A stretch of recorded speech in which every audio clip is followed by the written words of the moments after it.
when you shadow who that side. Yeah. So it creates a certain perception. Yeah.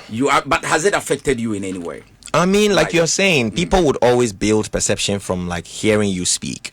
You know, they'll always build perception from seeing your actions. So, and sometimes they may be wrong, you know, but you can't always correct everybody, you know. So sometimes you let people think what they think. Like, for example, I'll say to you, like, when I first experienced Shatta wale, Shatta wale. Like, you know, one time I sat on a show and I was telling them that, oh, you know, the way I in Yaman Emma industry and calling him, because I have the mindset that doing it calm and, you know, not showing your real self and all of that, and then Emma investors Emma, oh, we are saying it, say, you know, I always thought that was at that stage of my life, good at that stage of my life, I thought that, you know, like going by the books, basically, you know, was the way to go.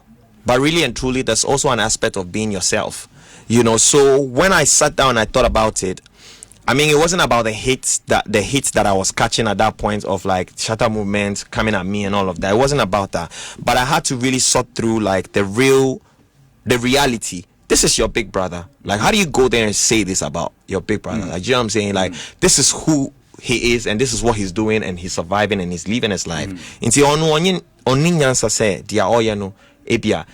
because it's a pattern that works for him, you know. So sitting down on air and saying such a thing also builds that same perception for like other people who are listening. So it's like,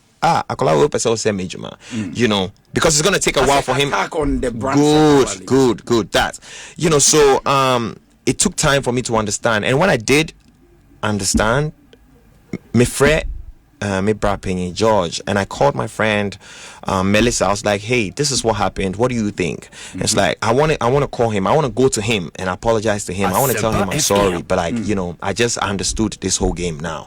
So she was like, yeah, call him. Or do you have his number? I'm like, no, you know. So I want to go to his house. Like, yeah, you don't want to go to his, maybe call him first, you know. So George Freno, and we spoke over the phone and it was nice, right? How was the reaction after Obia wa attack ne brand, and ne fans, you know, would definitely come at you. Then what mistake or what's your BB and say that is the style that works for him. Oh, friend, no. And now George friend what say what was the initial reaction? George friend, they was already speaking. I think George had already given him the breakdown. Basically, this is how he's feeling and he wants to talk to you. So when I got on the phone, I was like, Bra Penny, my phone, like, you know, I've done you wrong. I'm sorry. You know, that was how I saw it, and so that's what I had to say. I didn't even think it was going to escalate this way, but I'm sorry. I don't think that it's right for me to actually sit somewhere and say this about you. If it's in you know, privacy of my bedroom or whatever it is, that's just gossiping. That's cool, but like on TV, everyone gets to see it, you know. So I think I'm wrong for that, and I'm sorry. And he said, look, my boy, listen, it's the industry, you know. Everyone does what they think they know how, like, this is how you also think you can do it, so you're doing it that way. But it's good you've realized that what can be like the elderly, you've spoken ill of an elderly person in public, and at your culture, no, it does not allow for that. You know, it doesn't. They did not raise me like that, so I had to quickly, you know, straighten myself. And I think as a big brother, he also understood, and he said that he forgave, like he had forgiven me. And I think some months after, me took wine called Germany. Was it Germany? I was somewhere in Europe, and I'll be wedding, and I was attending. So I was, I guess, at the wedding, and I was in a car, so waiting to be like drawn in as a surprise. And boy be friend me say, oh, Shatta wale crowd phone. I say, oh, Camidoh. I say, oh yeah, Fakoma Camidoh. I mean, funny, cause I was like, yo, what's going on? Blah blah blah. I say the good sport there, you know. So from there, I also enjoyed it, because then as a big brother, you don't hold grudges against your little brothers, you know. Why BB Wakacha says sorry, and then you let it go, and you know, you actually give him the environment to be able to speak to you. So yes, we spoke and it was beautiful. And from that time, I learned that, look, keep your values with you.